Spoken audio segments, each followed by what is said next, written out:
Tam, kde se točí autobus, já jednou jsem stál, když jeden mladý řidič na svou práci lál.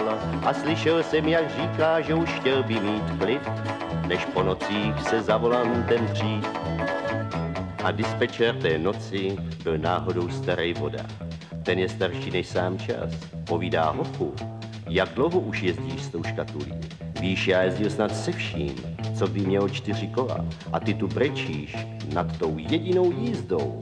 Já jsem najezdil 1000 kilometrů.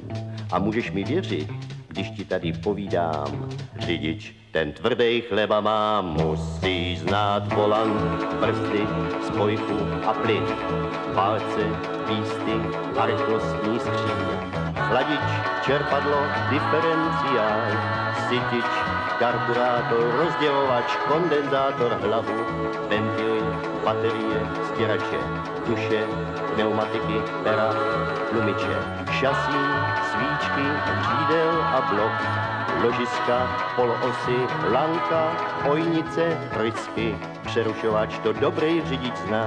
Já vím, že řidič tvrdý chleba má. Jednou si tu práci zvolil, tak zůstaň při ní stát. Chce to jen pevnou vůli a kus svýho srdce dát. Protože sednout za volant jen pořádnej chlap si smí. To ví i každý řidič sváteční, musí mít pohotovost, pozornost, nervy a klid.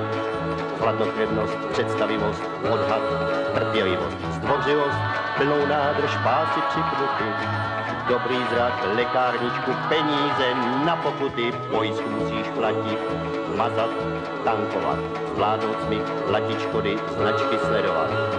Musí znát vyhlášku, mít dávku štěstí, na noc sundat tmavé brýle, městem chodit, radši pěšky odbrzdit před rozjetím, to dobrý řidič zná.